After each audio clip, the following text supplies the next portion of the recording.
Itu jadi yang namanya stunting per definisi dia menjadi pendek karena kekurangan gizi yang kronis. Dan itu tidak harus orang tidak mampu. Oh iya? Loh, orang mampu, orang kaya, tapi karena nggak concern dengan berat badannya nggak naik dikit-dikit itu dianggap nggak apa-apa, anaknya masih sehat, anaknya masih namanya aktif, juga anak-anak masih gitu. aktif ya, aktif berarti sehat. Tapi jangan lupa aktif kalau pertumbuhannya nggak sesuai dengan kurva itu tidak sehat. Jadi itu sering terbalik tuh, makan dulu baru mandi sekalian kotor. Nah, anak kan boleh kotor karena lagi belajar. Iya. Nah, habis makan tentu dengan minumnya. Dengan minumnya sehingga dia kenyang dan tidak seretan atau tidak haus. Jadi sudah selesai, tibalah saatnya dia beraktivitas. Nah, begitu masuk ke aktivitas, makanan ini nggak boleh ikut terus. Oleh karena itu, makan sore untuk terutama anak yang masih di bawah 5 tahun. Jangan menunggu langitnya gelap. Mitos atau fakta yang pertama, gemoy sama dengan sehat. Tidak. Mitos atau fakta? Mitos.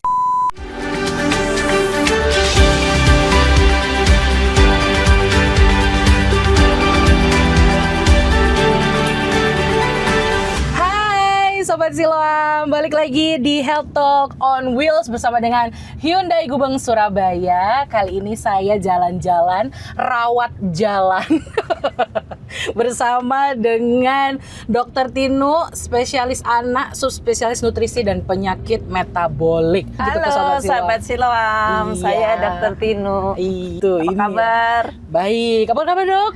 Baik, sehat. Ya. Sepertinya mamah-mamah, mami-mami yang di rumah nih yang sepaneng dok. Aduh, gitu terus. Ya. Ditanya kabar baik, mbak anakku nggak mau maem. Gara-gara ya katanya ini nggak boleh, itu nggak boleh. Nah pas nih dok, sama dokter Tinu saya punya banyak list pertanyaan nih ya mami-mami dari mami-mami gitu ya. Apalagi sekarang di era 2026 begitu banyak jajanan gitu ya. Bener nggak sih dok? Kalau misalnya MSG itu pure, mutlak tidak boleh gitu. Tidak, maksudnya tidak apa-apa. Jawabnya tidak boleh. Ya, tidak boleh. Jadi tidak apa-apa. Okay. Oh, jadi tidak apa-apa kan ya. Apa gunanya diproduksi, terus izin juga ada ya. Apa sih yang dikhawatirkan? Ya, yang penting selama pemakaiannya wajar, sesuai dengan yang dibutuhkan. Kalau nggak dibutuhkan ya nggak usah dipakai. Kalau dipakai ya sewajarnya saja. Itu normal sih, nggak apa-apa. Normal aja ya. Tapi apakah memang yang ada di luar sana itu banyak orang bilang kalau itu akan bikin nggak pinter gitu-gitu? Enggak ya dok. Kan ya? negara asalnya juga dari sana. Itu nggak ada orang nggak pintar gara-gara makan MSG kan? Dari Jepang ya dok? Jepang apa Cina ya? Saya Iya. Umami kan, menciptakan rasa umami itu kan dok. Tapi kan cita rasa masakan itu tidak tergantung 100% dari situ. Iya. Kadang-kadang dengan memainkan masakannya, bumbunya pas itu sudah cukup. Kadang-kadang ada beberapa masakan tertentu yang kalau nggak pakai itu nggak khas. Nah, jadi itu tergantung apa masakannya. Oh gitu, jadi tergantung juga ya, dan tidak saklek, nggak boleh sama sekali, boleh, semua tuh nggak boleh berlebihan aja, seperti itu ya. Seperti kebanyakan orang ada yang biasa pakai, ada yang biasa enggak, yang nggak masalah juga. Yang penting kalaupun pakai tidak berlebihan. Seperti misalnya makan bakso ya, itu berlebihan.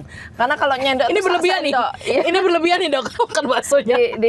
Kalau kita beli bakso tuh, saya lihat nyendoknya sendok itu buat MSG ditaruh di mangkok. Nah, sudah di kuahnya ada, di mangkok juga masih di apa ya bahasa Spanyolnya tuh ditaningi lagi. Jadi istilahnya makan MSG itu bukan makan bakso. Cetas ya langsung kena saya. Oke, tapi kalau misalnya memang seperti itu, ada juga nih orang-orang yang berpikiran bahwa oh berarti yang disebut dengan makanan bernutrisi itu harus organik, harus yang mahal-mahal gitu dok? Tidak dong, jadi nutrisi terutama ini anak ya, kita skupnya anak. Jadi nutrisi adalah untuk tumbuh dan berkembang. Itu nutrisi yang bergizi. Nah, prinsip bergizi pada anak itu sudah dirumuskan seimbang. Apa sih yang seimbang? Jumlahnya pas sesuai dengan yang dibutuhkan anak. Isinya lengkap. Lengkap zat gizi apa? Karbo, protein, lemak, vitamin, mineral. Itu harus ada semua sebagai unsur makro dan mikro. Baik. Ya, yang makro kan karbo, protein, lemak. Kemudian itu kelengkapannya. Terus komposisinya seimbang. Oke. Karbohidrat itu nggak lebih dari 50-55%, protein sekitar 20-25, lemak sekitar 20-25% dari total. Sedangkan vitamin dan mineral itu dibutuhkannya mikro, kecil, kurang dari 1%, tapi esensial, nggak boleh nol. Nggak boleh nol, Ya. harus ada. Ada, tapi jumlahnya yang dibutuhkan memang kecil. Baik, kalau Ya. dulu kan kita digadang-gadangnya 4 sehat 5 sempurna. Ya. Kalau sekarang lebih ke isi piring yang seimbang gitu ya. Sebetulnya prinsipnya sama. Dulu Oke. sebutannya aja 4 sehat 5 sempurna. Sekarang sebutannya seimbang. Lebih terperinci sih kalau seimbang, Oke. karena komposisinya disebutkan, jumlahnya disebutkan, kemudian kelengkapannya disebutkan. Oke. Kalau dulu 4 sehat 5 sempurna hanya macamnya aja. Macamnya aja, Ya. oke. Karena memang kecenderungan ibu-ibu ya dok di Surabaya itu kan ini aja bagus nih vitaminnya apa segala macam. Ya. Nanti just tip lah kemana-mana yang kamu ke Jepang ya aku titip vitamin ini ya gitu. Tapi mamanya masa mager ya, saya kayak gitu ya dok ya. Ya. Karena memang kalau dibilang di kota besar, apalagi di Surabaya, Jakarta gitu ya dok ya, godaan kalau waktu ke mall tuh ada ice cream, coklat gitu dok. Ini sebenarnya apakah ada usia tertentu anak itu boleh mengkonsumsi itu atau bagaimana dok sebenarnya? Ya, jadi es krim itu pasti bukan makanan bayi. Bukan Untuk makanan bayi. anak di atas tahun, di mana Oke. anak setahun ke atas sudah bisa mengkonsumsi makanan keluarga. Hmm. Berarti apa yang bapak ibunya konsumsi boleh dikonsumsi anaknya. Dan pasti pilihannya sesuai dengan orang tua dong. Betul. Jadi keamanannya, kebersihannya dan lain-lainnya. Terus sekarang tadi kembali ke es krim. Jadi pasti anak setahun ke atas. Jadi es krim itu kan bahannya bagus-bagus Susu. aja ya, ada susunya ya. Jadi ya kayak susu dingin aja, kenapa Susu enggak? beku, susu beku. Ya, selama dia tidak ada alergi, Ya. tidak ada kontraindikasi untuk mengkonsumsinya, ya baik-baik aja untuk orang sehat, untuk anak sehat. Betul. Tapi dia porsinya adalah sebagai snack. Oke, Ya, sebagai jadi kan snack pola ya. makan normal Betul. itu kalau orang Indonesia yang dianut secara umum itu adalah 3 kali makan lengkap, 2 kali selingan. Oke. Kemudian kalau masih di bawah 2 tahun ada ASI sekitar ASI, 4-5 kali. betul. Kemudian kalau udah di atas 2 tahun dia minum susu misalnya 2-3 gelas. Selama itu dipegang aman. Jadi di mana tempatnya es krim tadi? Di tempat snack ya? selingan. Oke. Di tempatnya kue. Jadi oke. selingan itu boleh 1 kue 1 buah. Atau nggak ada kue, adanya es krim ya boleh es Boleh krim. aja ya. Dan tempatnya cuma sekali, bukan berkali-kali. Selama Oke. menempati tempatnya aman. Benar dok. Dan anak berhak seneng dong. Bener, kita aja ya dok ya pengennya Iya. yang pedes-pedes. Udah makan lengkap, bakso tuh gitu. Pentol tuh, ternyata between mealnya begitu. Iya. Jangan ya mams ya, gimana? Oke, berarti sebenarnya nggak ada makanan yang spesifik bahaya juga ya dok ya Nggak sebenarnya dong. ya. Ya, kalau bahaya kan pasti ada sensornya ya dari BPOM atau dari badan pemerintah atau badan dunia kan juga ada. Oke. Jadi setelah kita bahas-bahas nutrisi ini tadi, ternyata ya makanan seimbang, gizi seimbang, Ya. pengolahan Ya. dan vitamin segala macamnya itu sudah mulai diterapkan nih sama kami, sama sobat Siloam itu ya. Tiba-tiba anaknya GTM, Ya, nggak sekarang mau. Gimana itu dok? GTM itu kan secara kesepakatan ya istilahnya nggak mau buka mulut. Iya, Ya. gerakan tutup mulut. Disuapin nggak mau, menolak dengan berbagai pelampiasan atau yang terlihat berupa hanya tutup mulutnya aja, atau mungkin dengan marah, atau mungkin dengan nangis juga, ya. Jadi itu sebetulnya reaksi dari anak. Oke. Ya. Reaksi dari anak harus dipelajari kenapa. Oke. Apakah dia sakit? Oke. Apakah dia nggak suka makanannya karena sudah lihat itu kayaknya yang kemarin yang saya nggak suka itu bisa dong GTM. Atau dia sudah mengenali makanan itu nanti membuat saya kesulitan, membuat saya nggak nyaman ya.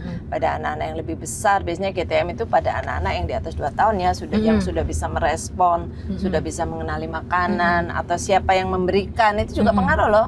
Iya, Misalnya diberikan oleh orang yang nggak biasa, yang nggak biasanya nggak akrab. bisa jadi dia GTM. Iya, mungkin mbaknya baru gitu ya dok. Nggak ada hubungannya sama makanannya, bisa jadi. Ternyata psikologisnya. Itu reaksi dari anak aja. Betul. Karena apa? Anak yang sehat itu tidak melakukan GTM.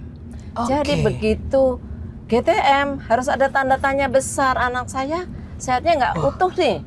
Kenapa? Sakit atau penolakan karena emosional aja. Gitu. Ya, jadi dipelajari seperti itu. Baru nih dok, ini baru banget buat saya. Maksud saya banyak sekali konten-konten sampai ada ibu-ibu yang nyuapin galon. Ayo galon makan, terus gantian anaknya, maksudnya buat pura-pura gitu. Akhirnya anaknya mau, atau nyuapin tayonya gitu kan, mainan-mainannya, dinonya gitu, terus dia mau. Berarti kan sebenarnya mungkin ini adalah masalah-masalah psikologis kan, ya, emosional itu kan ya dok. Upaya untuk membujuk anak ya, supaya anaknya tetap ceria. Karena makan itu kan harus dengan semangat, dan target makan adalah kepuasan. Jadi jangan dikira anak kecil tidak ingin dapat kepuasan ya. Seperti contohnya kalau anak itu makan dengan baik kemudian habis kenyang, dia puas, tandanya apa? Habis itu dia ngoceh. Ngomong aja, nanya ini nggak mau bergerak. Stimulasinya jadi keluar ya dok. Sampai kadang-kadang kalau anak yang kelewat ngomongnya banyak dibilang, ini kok kayak burung habis makan berkicau gitu ya. Ya memang ada energinya gimana dok. Iya, jadi itu ciri-ciri anak ya. Kalau dia makannya puas, happy, habis itu dia ngoceh. Jadi urut-urutannya gini, bangun tidur, tentu saja dia sadar-sadar dulu, mandi, terus makan. Jadi itu sering terbalik tuh, makan dulu baru mandi, sekalian kotor. Nah, anak kan boleh kotor karena lagi belajar. Nah, habis makan tentu dengan minumnya, sehingga dia kenyang dan tidak seretan atau tidak haus. Jadi sudah selesai, tibalah saatnya dia beraktivitas. Nah, begitu masuk ke aktivitas, makanan ini nggak boleh ikut terus. Oh, jadi sebenarnya kalau kita orang ngiting terus sambil disuapin itu nggak boleh. Sendiri-sendiri waktu makan, selesai waktu beraktivitas. Kalau udah gede habis makan sekolah. Iya, betul. Ya, jadi kalau anak-anak habis makan bermain. Jadi selesaikanlah makan ini. Makannya selesai. Makan dan minum, kemudian bermain, kemudian tak boleh diganggu oleh makanan minum. Habis makan ada selingan. Ya, selingan, kemudian dia ngantuk, tidur. Selingan tuh biasanya kalau misalnya dia ASI atau minum susu bersama dengan selingannya. Kemudian tidur siang. Tidur siang wajib ya. Jadi anak yang masih di usia pertumbuhan krusial ya, terutama 2-3 tahun itu harus ada tidur siang. Harus ya. Ya, kira-kira jam 2:30 itu tidur siang sampai sore dia bangun mandi untuk menyiapkan makan sore. Habis makan sore lagi beraktivitas sore hari, usahakan outdoor. Jadi di luar, di teras, di halaman, ke tetangga supaya gitu dia ya. bisa lihat langit sore. Itu penting untuk stimulasi yang paling berqualified itu di pagi hari dan sore hari. Oleh karena itu, makan sore untuk terutama anak yang masih di bawah 5 tahun, jangan menunggu langitnya gelap. Jadi kalau kita tinggal di Surabaya ya gelapnya jam setengah 6. Jadi pasti makan malamnya sebelum jam itu. Ya jam 5, jam 4 gitu ya dok. Makan dulu, terus bermain sebentar, maghrib pulang, terus bersih-bersih diri, minum snack yang kedua atau minum susu, terserah. Terus dia belajar atau eksplorasi lagi sampai tibalah menjelang tidur malam. Itu udah nggak boleh makan lagi tuh dok ya? Ntar dulu belum tidur. Menjelang tidur malam dia minum susu terus tidur. Udah tidur malam sampai pagi. Dan tidur malam itu sekitar 8-9 jam. Jadi kalau misalnya udah mulai GTM, kita harus refleksi ya dok. Ini apa yang salah sebelum kita memaksakan pada anak. Jadi kalau para ibu datang dengan keluhan GTM itu ya biasanya yang saya terapi itu ibunya. Jelap. Terus kalau memang anaknya nggak ada sakit itu beres di situ. Iya, karena nggak ada masalah klinisnya ya dok. Tapi kalau misalnya ibunya, tapi biasanya saya kan orang nggak mungkin bolak-balik ke dokter sekalian ibunya dikasih program, kemudian baru anaknya. Tapi apakah ada resiko jangka panjang dok? Misalnya nih udah kebalik lama nih, atau kayak saya udah udah kasep gitu ya dok ya? Ya pasti. Jadi namanya gangguan pertumbuhan. Jadi kalau anak itu lengketnya dengan pertumbuhan dan perkembangan. Jadi kalau berat badan nggak naik sedikit-sedikit nyicil begitu. Misalnya kurva pertumbuhan ya kan standarnya kurva pertumbuhan berat badan sama tinggi badan.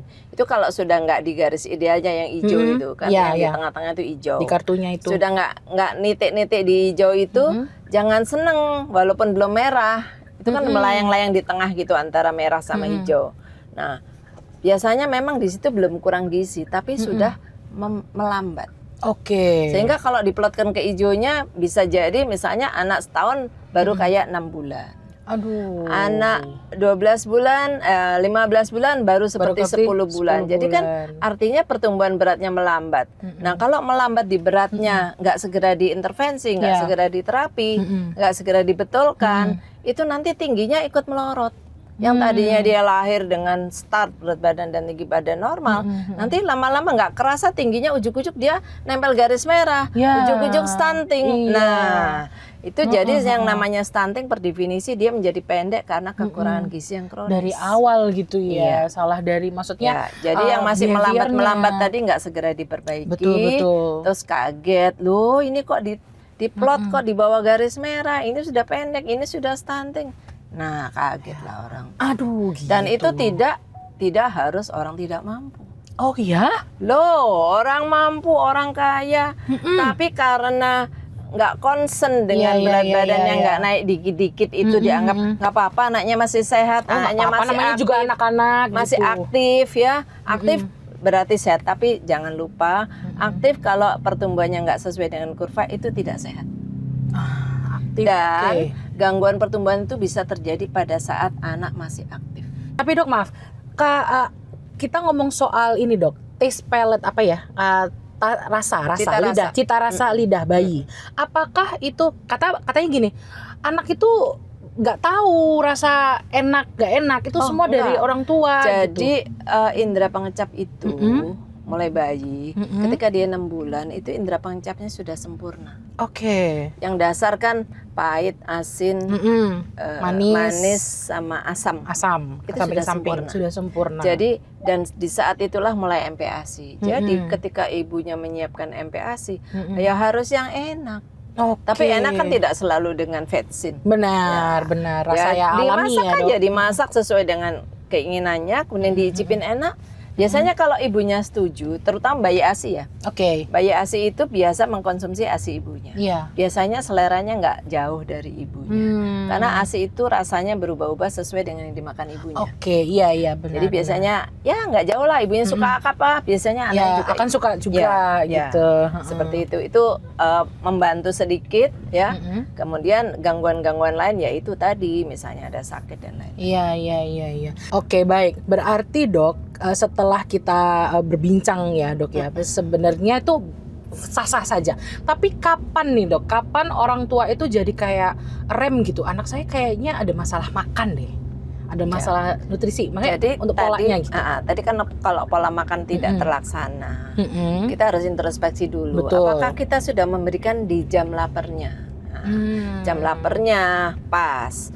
Nggak nabrak dengan aktivitasnya pas, nggak nabrak dengan dia mau tidur pas, biasanya nggak ada masalah sih. Kalau masih di situ masih ada masalah, sakit pasti. Itu hampir pasti. Jadi sebenarnya indikatornya nggak seberapa luas ya dok anak ya? itu sederhana sebetulnya. Iya sederhana banget. Dia itu aktivitasnya bangun, main bentar, makan, minum, main lagi, minum lagi, bobo udah. Lagi. Jadi kalau nggak masalah emosional, ya bisa sakit. Kalau kita nggak mau makan kan kadang bokeh, gitu kan ya. Apa urusan bisnis dia kan gitu. Lo mikirin yang enggak. Jadi yang namanya anak sakit mah itu enggak ada ya. Oh iya. Loh ada kan? Anak saya kalau diliatin makan gitu katanya. Jangan-jangan sakit mah nih dok. Loh, anak mikirin apa ya sakit mah? Enggak lah. Mah itu psikosomatis ya dok. Aduh, jeb lagi mamanya. Nah, tadi sudah banyak dibahas juga ya dok ya tentang nutrisi ini dan itu, rutinitas dan lain sebagainya. Ada lagi soal baby led weaning. Ini adalah kebiasaan atau membiasakan anak makan pakai tangan, betul dok? Apakah itu ada apa namanya positifnya tertentu atau ya biasa aja. Jadi sebetulnya Mm-mm. tentang baby led weaning itu kan anak melakukan suatu gerakan Mm-mm. untuk belajar, Mm-mm. tapi tidak boleh dilepas. Oke. Karena BLW yang dulu terjadi itu, di anak itu dibebaskan memilih apa yang dia pegang, itulah yang dia makan. Nanti akibatnya anaknya jadi kurang gizi dong.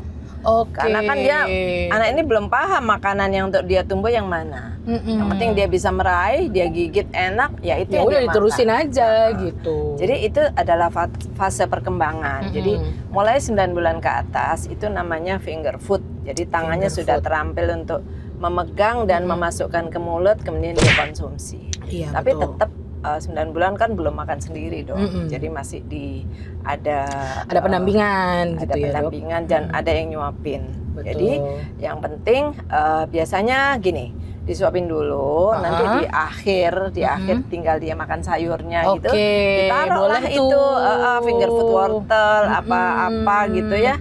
Yang 2 atau 3 biji gitu aja dia makan sepuasnya. Mungkin cuma digigit sedikit juga nggak apa-apa. Oke. Seperti itu. Oke. Jadi tetap diberi kesempatan. Oke. Atau kadang dia nggak meraih makanannya, meraih sendoknya juga boleh. Oh, ya. buat digini-gini. Tapi namanya baby led weaning itu biasanya ke arah makanannya. Ke arah Yang penting makanannya. tetap terkontrol, apa yang dikonsumsi harus seimbang dan itu masuk semua. Kalau hanya membiarkan anak memilih yang dia pilih, yang menarik dia, nanti akibatnya anaknya akan kurang gizi. Oke. Seru banget. Sekarang kita sudah masuk ke mitos atau fakta. Yeay. Oke, mitos atau fakta yang pertama. Gemoy sama dengan sehat. Tidak. Mitos atau fakta? Mitos. Mitos. Ya. Karena yang sehat itu adalah berat badan ideal, tinggi Oke. badan ideal. Kalau kelebihan namanya obesitas itu sakit. Mitos, kita stempel. Mitos. Yang kedua, mitos atau fakta? Air tajin baik untuk bayi. Tidak, mitos. Karena bayi itu mau tumbuh, dia butuh nutrisi seimbang. Tajin itu adalah air rebusan beras. Oke. Dia hanya mengandung sedikit bagian dari karbo. Oke. Padahal namanya nutrisi seimbang itu yang dibutuhkan untuk tumbuh adalah karbohidrat, protein, lemak, vitamin, mineral. Catat lagi ya. Mitos. Yang ketiga, mitos atau fakta Dokter Tino? Tidak makan nasi sama dengan tidak makan. Sudah bisa dijawab.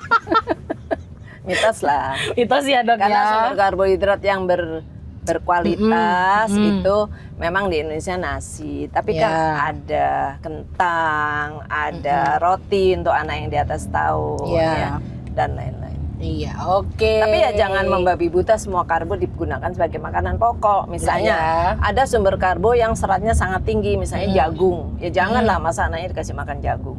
Oh gitu. Ada loh. Anaknya dikasih makan ubi. Itu terlalu Enak ubi, anaknya suka karena manis. Iya, tapi itu bukan makanan pokok. Tuh Nah, ya, yang penting jangan salah pelan-pelan. Oke, terima kasih Dokter Tino. Sedikit lagi, mungkin ada take home message Oke. yang ingin disampaikan kepada sahabat Ya. Siloam, monggo. Pesan saya adalah anak itu tumbuh dan berkembang, itu nomor 1. Untuk tumbuh dan berkembang butuh nutrisi yang adekuat. Yang adekuat itu seimbang, di mana komposisinya lengkap. Selama itu lengkap, dia akan nambah berat badan dan tinggi badannya. Dan sebaliknya, kalau hanya karbo saja tidak akan. Jadi misalnya anak yang nggak mau makan MPASI-nya, nggak mau makan ASI-nya, nggak mau minum susu, dia cuma nyemil aja jajan, dia tidak akan numbuh karena hanya karbo. Ya. Dan sebagian besar sebagian besar cemilan adalah karbohidrat saja. Iya. Ya. Terus kenapa orang dewasa bisa gemuk kalau makan cemilan? Karena orang dewasa sudah tidak tumbuh. Oh, Jadi tidak perlu lengkap. Tumbuhnya ke samping. Ya. Oke, terima kasih banyak